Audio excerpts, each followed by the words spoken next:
Chúng tôi gặp lại chị Loan ở Đại Giới Đàn Trừng Quang vào đầu năm 2023 tại Thái Lan. Đôi mắt chị đã có nhiều niềm vui. Nụ cười đã xuất hiện trên gương mặt của chị.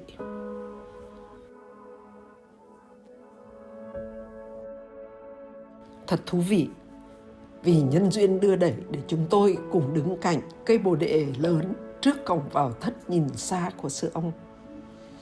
Tôi ngưỡng mộ chị.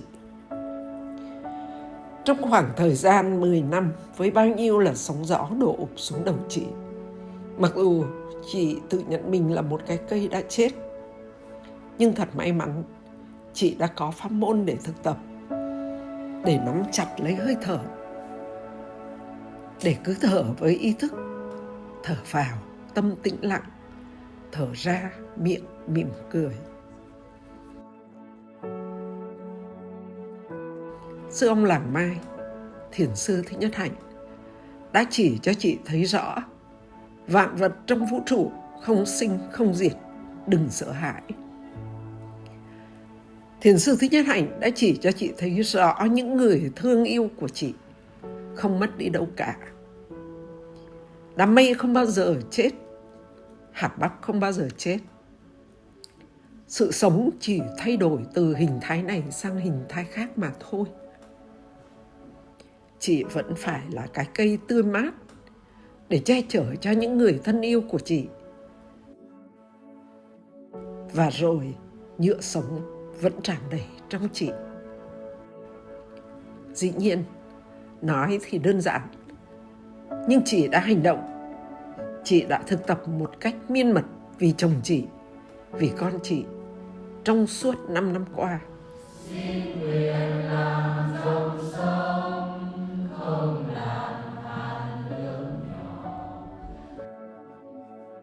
Con tim chị đã vui trở lại.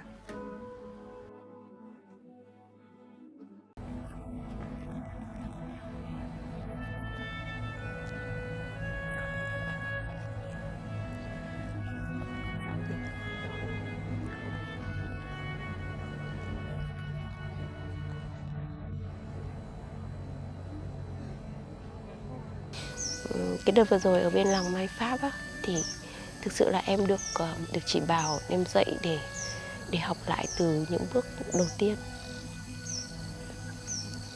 Mình đã bắt đầu học từ những bước đầu tiên mà em rất là trước kia ấy, khi mới ban đầu ấy, thì em cứ tự hỏi là em rất đầu tiên là mình có một chút chuyển hóa rồi, mình bình an rồi, thì mình bắt đầu lo lắng là mọi người đến làng Mai á vì yêu quý quá mà cứ học mãi thở với cười, liệu mà mọi người có chán không, và tăng thân sẽ phải làm cái điều gì.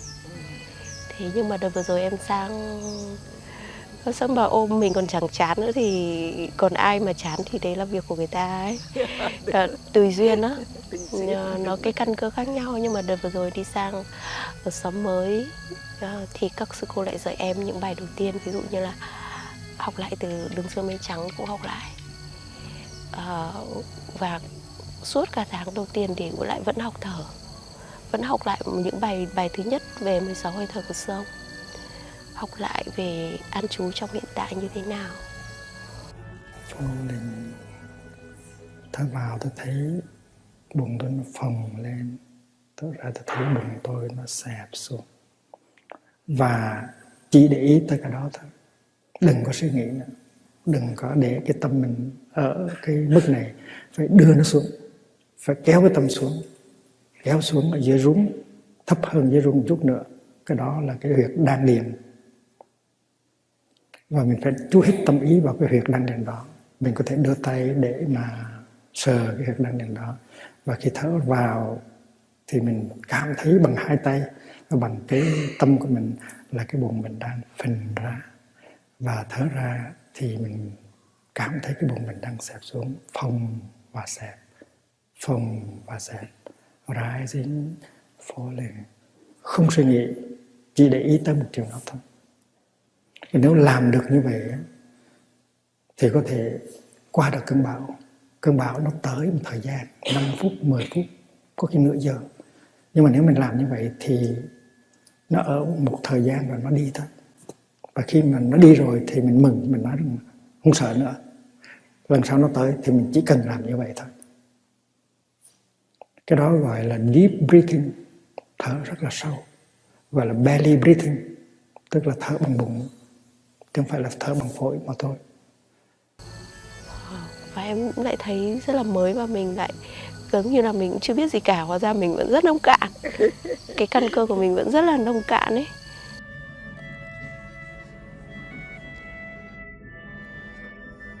Bởi vì đầu tiên mình nhập môn là thở, là đi, là chánh niệm, nhưng đến lúc mình không cần ý chỉ sư. Tại sao cần ý chỉ sư? Bởi vì đúng là mình không phải là mình mà. Mình nhìn mình cũng không có hiểu mình đâu.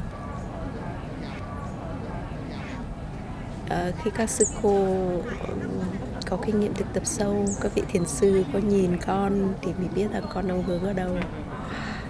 Với các sư cô sẽ dạy cho con những cái bài tập hàng tuần. Mình chưa có nhìn vào cái trước kia thì nghĩ là con biết là con khổ rồi, thì bây giờ con lại nhảy luôn vào là con tìm kiếm cái nguyên nhân khổ đau của con là như thế nào. Và nó cứ liên tục như vậy. Thế nhưng mà các sư cô bắt đầu dạy lại, và con phải học lại, học thở cho đúng, học và luôn luôn phải quay về cái giây phút hiện tại, và nuôi dưỡng cái hạnh phúc của mình trong cái giây phút hiện tại. Cái sự cảm nhận của mình về một cái bông hoa, chiếc lá, không phải bằng não, mà mình cứ cảm thấy cái mình nhìn bao giờ tự nhiên mình thấy. Nó khác với cái việc mà mình trong sách sư ông đã tất cả dạy rồi, Đức Phật cũng dạy rồi, đều là lý thuyết, nhưng mà bao giờ cũng phải quay trở về là cái sự thấy của mình, là từ cái sự thực tập của mình. Thì các sư cô dạy con những cái bài tập rất là đơn giản, phải bắt đầu từ cái đó. Sư cô bảo bài tập tuần này là đi ra vườn và nhìn xem trong vườn có bao nhiêu cái cây.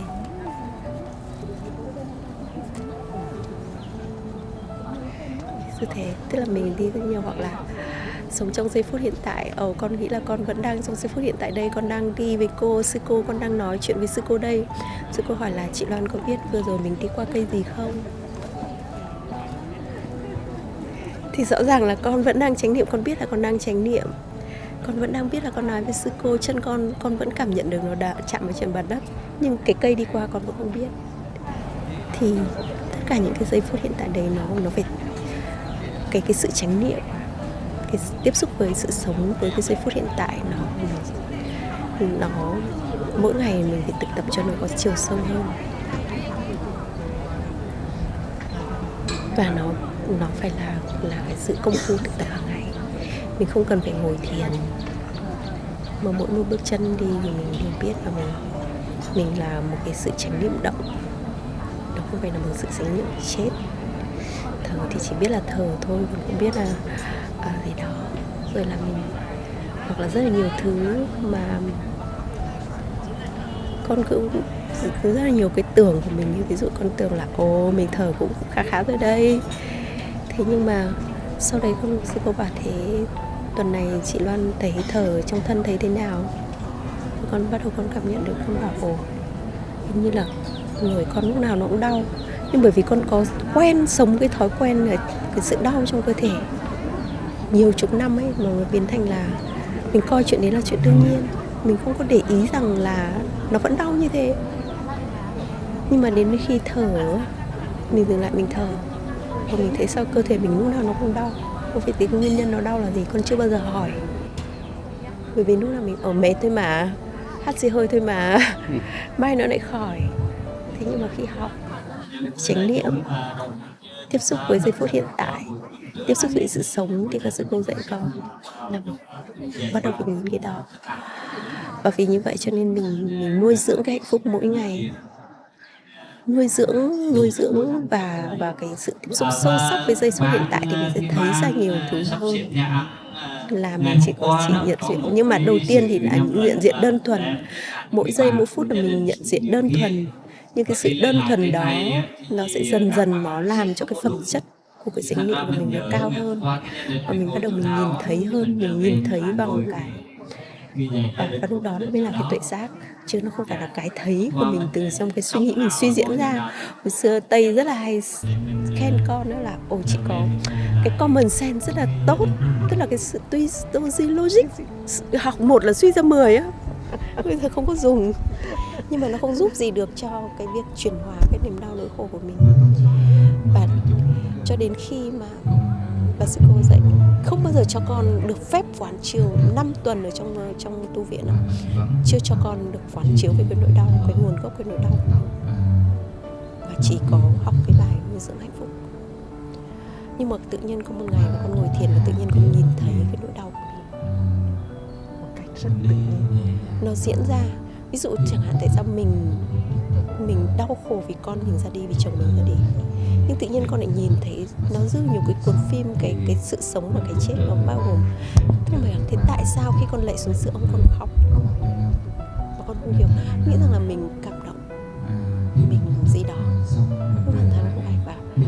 Và thực ra con không có nhìn rõ, nhưng mà nó bắt đầu chạm đấy là mình nhìn thấy được là nó là cái gì.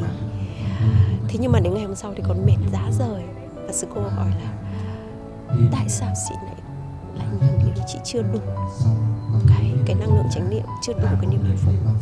Và khi mình chạm đến cái đó thì nó làm cho mình bị tan tác. Tức là mình phải có nuôi dưỡng cái hạnh phúc, nuôi dưỡng cái hạnh phúc đủ lớn, cái năng lượng chánh niệm đủ lớn để khi mình nhìn vào nó, mình không bị nó cuốn đi, mình không bị đánh mất mình ở trong cái nỗi đau đó. Tức là mình thì mình mới chuyển hóa được, mình mới bắt đầu được chuyển hóa được cái năng lượng nó sẽ chuyển hóa như thế nào. Thì những cái bài học đấy là ở trong tu viện về dạy, cho nên nghĩ nhập môn thì rất là quan trọng, nhưng mà cái việc tu là nếu mà mình phải rốt ráo, mình rốt ráo là mình phải có một cái sự cái công phu,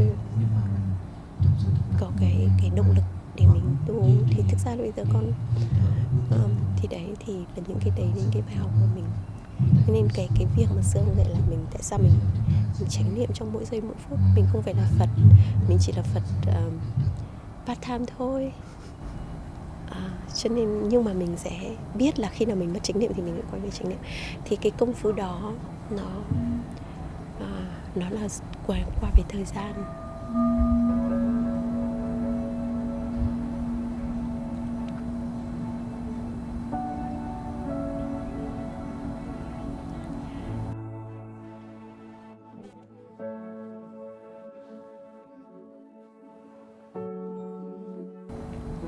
Và cái thứ hai là con thì đấy là cái cách mình chuyển hóa cái nỗi đau, là cái nuôi dưỡng lòng từ bi. Thì sau ấy thì con bây giờ cái động lực không phải là mình ở chuyển hóa cái nỗi đau của mình hay là cho gia đình mình, thì con cũng muốn cái sự tri ân. Nhưng mà con thấy con rất là thiếu lòng từ bi. Con hỏi sư cô là sư cô ơi, con thấy con rất là thiếu lòng từ bi, thì làm như thế nào để nuôi dưỡng cái lòng từ bi đó? Thì sư cô bảo là đừng có băn khoăn về cái lòng từ bi đó. Trước tiên là mình cứ sống việc an lành, an lạc, hạnh phúc, và đến một ngày cái lòng từ bi nó sẽ tự biểu hiện. Mình thương mình, giống như sư cô đang nghe em nói, mình thương mình thương không phải thương hại mình thực sự thương. Và con chạm thấy, khi mà chạm thấy cái tình thương đó, nó thực sự nó rất là khác. Dù khác cái việc là mình nhìn thấy một người ăn mày, một người bị tổn thương mà mình thương, mình muốn cho người ta cái gì mình ấy các thứ, thì vẫn là mình. Cái tình thương đó là một cái sự thương hại, nhưng mà khi mà nó chạm vào cái tình thương thực sự, có những cái giây phút thì con thấy nó rất là khác, con rất là hạnh phúc vì cái điều đó. Thì và con quay trở lại là cuối cùng thì con vẫn theo cái điều mà dẫn đến đưa con đến với sư ông, là cái hình ảnh là làm như thế nào để mang lại sự bình an cho mình, cho mọi người. Nghĩ là mình và con cứ nguyện là một cái cây thôi, mình cứ làm một cái cây tươi tốt, mình không phải là một cái bị sâu bệnh, không phải một cái cây đang chết. Thì thực tập như thế nào để có cái sự tươi mát và là một cái cây, cũng không cần phải chạy đến người này giúp người này, giúp người kia, lăng xăng các thứ, mà bản thân mình là một cái cây tươi tốt thì cũng đã là một cái sự cống hiến rất là có cái sự mình cũng rất là nhỏ bé.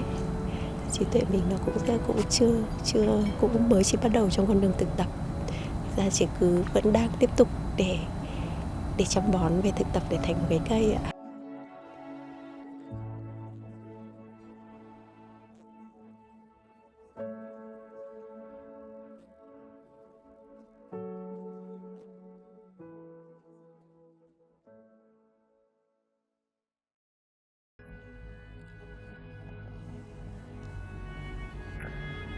Đến năm 2019 em sang Pháp thì em có tham vấn thầy Pháp Dung. Lúc đấy thì em cũng tham vấn một số sư thầy sư cô, nhưng về sau thì em cũng không thấy giúp ích được lắm.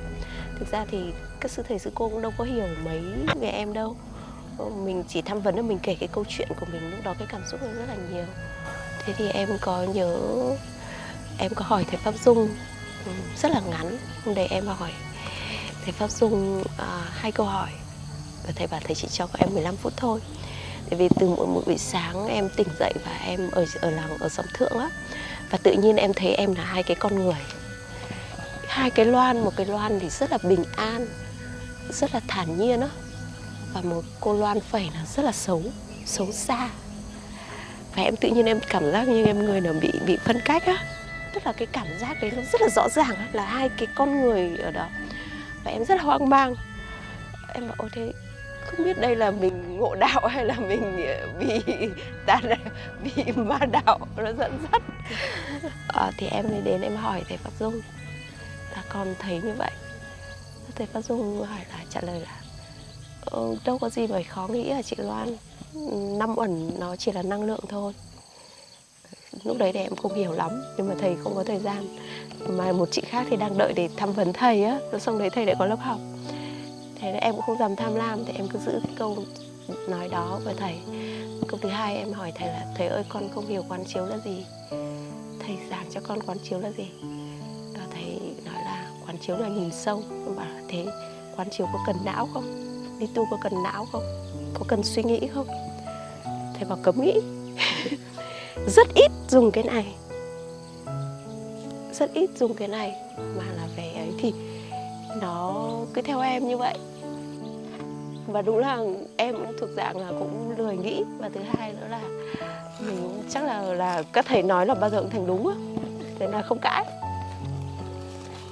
Thì thực ra thì gọi là về sau đúng là có những cái rất là mầu nhiệm. Ví dụ chẳng hạn như ví dụ như quyển cái gọi là, bởi vì cái gọi là quay về hải đảo tự thân đó, thì là cái bài thiền ca là quay về nương tựa. Thì em cứ tức là mỗi lần tăng thân gặp nhau thì sẽ hát cái bài đấy, là một trong những bài kinh điển. Thì thực ra em nghĩ rằng là phải 2 năm em mới hiểu được cái câu đầu tiên là chánh niệm là Bụt. 2 năm mới hiểu được. 2 niệm và một ngày em nhận ra chánh niệm là Bụt. Cái này là minh chứng đúng không? Vâng, là chánh niệm là Bụt. Bụt là khi mà mình có chánh niệm và mới nó đủ cái năng lượng, thì cái năng lượng chánh niệm nó sẽ dẫn đường cho mình, nó sẽ soi sáng cho mình là mình sẽ làm gì, mình khai thị như thế nào. Thì cái Bụt ở trong đấy là lúc đấy 2 năm em mới hiểu.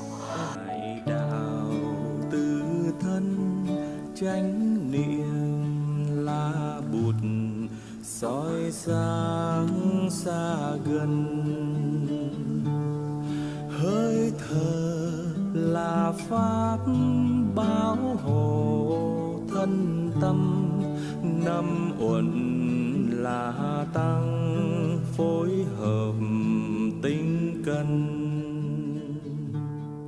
Hơi thở là pháp thì có lẽ là nó hiểu rất là dễ hơn, tức là mình cứ thở vào thở ra thì mình cảm thấy mình được bảo hộ, mình thấy nó yên hơn. Thế nhưng mà đến năm thứ 3, thứ 4 thì em mới, sau khi bắt đầu học duy biểu vỡ ra, thì em mới hiểu thế nào là 5 uẩn là tăng. Tức là mỗi một câu như thế phải rất là nhiều năm em mới hiểu, cả năm em thực tập em mới hiểu, em mới vỡ ra được là và mình thực hành như thế nào.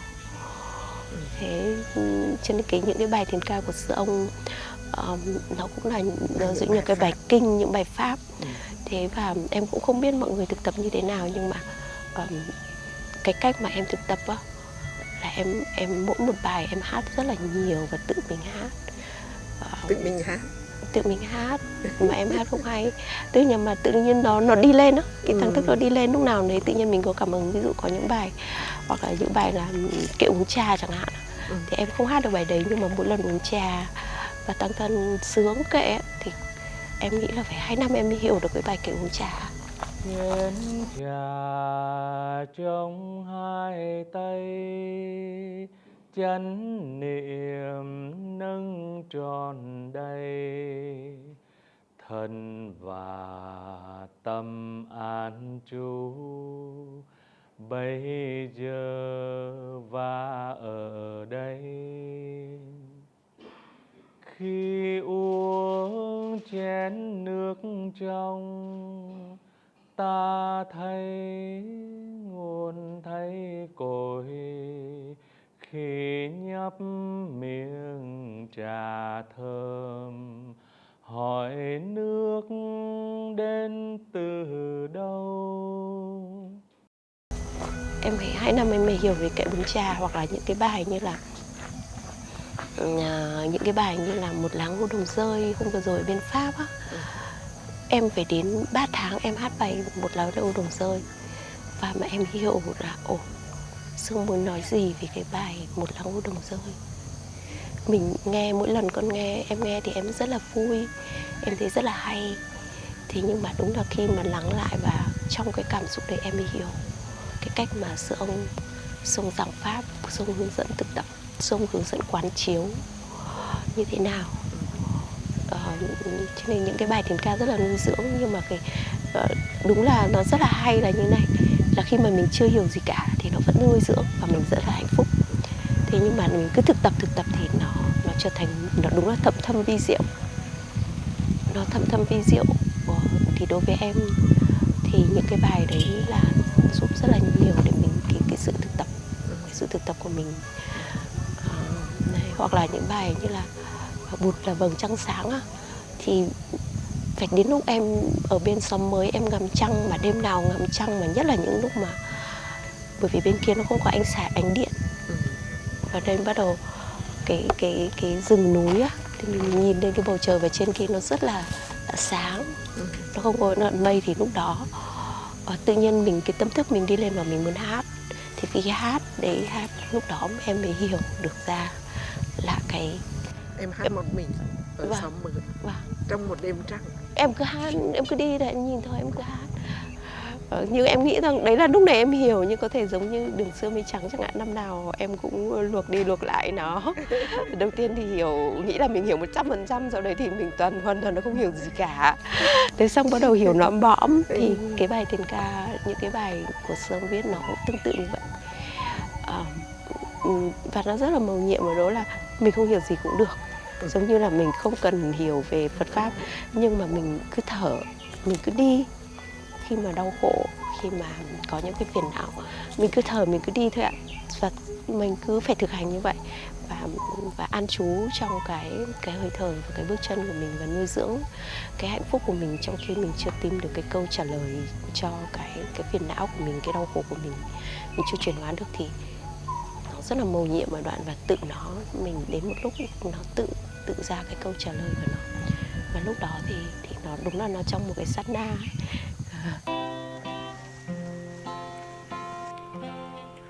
Để Bụt thở, để Bụt đi, mình khỏi thở, mình khỏi đi. Bụt đang thở, Bụt đang đi, mình được thở, mình được đi. Bụt là thở, Bụt là đi,